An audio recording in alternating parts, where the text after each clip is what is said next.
ಕೋಗಿಲು ಕ್ರಾಸ್ನಲ್ಲಿ ಅಕ್ರಮ ಮನೆ ತೆರವು ವಿಚಾರಕ್ಕೆ ಸಂಬಂಧಪಟ್ಟಂತೆ ವಲಸಿಗರಿಗೆ ನಿವೇಶನ ಕೊಡ್ತಾ ಇರೋದಕ್ಕೆ ಕರವೇ ವಿರೋಧವನ್ನ ವ್ಯಕ್ತಪಡಿಸ್ತಾ ಇದೆ. ಪ್ರವೀಣ್ ಶೆಟ್ಟಿ ನೇತೃತ್ವದಲ್ಲಿ ನಾಳೆ ಬೃಹತ್ ಪ್ರತಿಭಟನೆಯನ್ನ ಮಾಡೋದಕ್ಕೆ ನಿರ್ಧರಿಸಿದ್ದಾರೆ.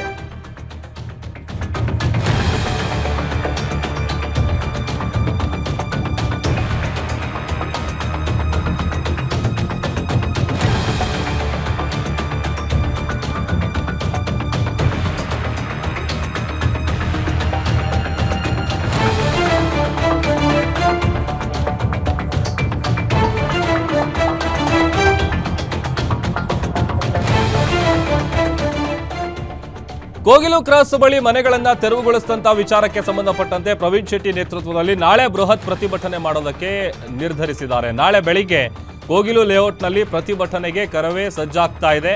ಪಟಪಟ ಚಡ್ಡಿಯನ್ನ ಧರಿಸಿ ಚಾಪೆ ದಿಂಬನ್ನ ಹಿಡ್ಕೊಂಡು ಪ್ರೊಟೆಸ್ಟ್ ಮಾಡೋದಕ್ಕೆ ಪ್ಲಾನ್ ಮಾಡ್ತಾ ಇದ್ದಾರೆ.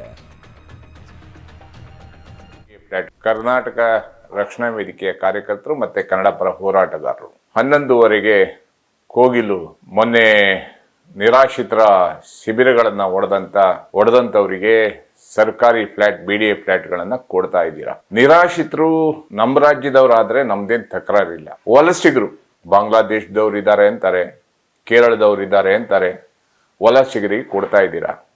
ಇದನ್ನ ಕರ್ನಾಟಕ ರಕ್ಷಣಾ ವೇದಿಕೆ ತೀವ್ರವಾಗಿ ವಿರೋಧಿಸುವಂತ ಕೆಲಸವನ್ನ ಮಾಡ್ತೀವಿ. ಮಕ್ಕಳಿಗೆ ಕನ್ನಡ ಹೋರಾಟಗಾರರಿಗೆ ವಿಶೇಷವಾದಂತ 20-30 ಸೈಟ್ ಅನ್ನ ಕೊಡಿ, ಹಣ ಕೊಡ್ತೀವಿ, ಕಮ್ಮಿ ರೇಟಲ್ಲಿ ಕೊಡಿ, ಅಥವಾ BDA ಫ್ಲಾಟ್ ಕೊಡಿ, ಮನೆ ಇಲ್ದಿದ್ದವರಿಗೆ, ರೈತರುಗಳಿಗೆ ಕೊಡಿ, ದೀನ ದಲಿತರಿಗೆ ಕೊಡಿ.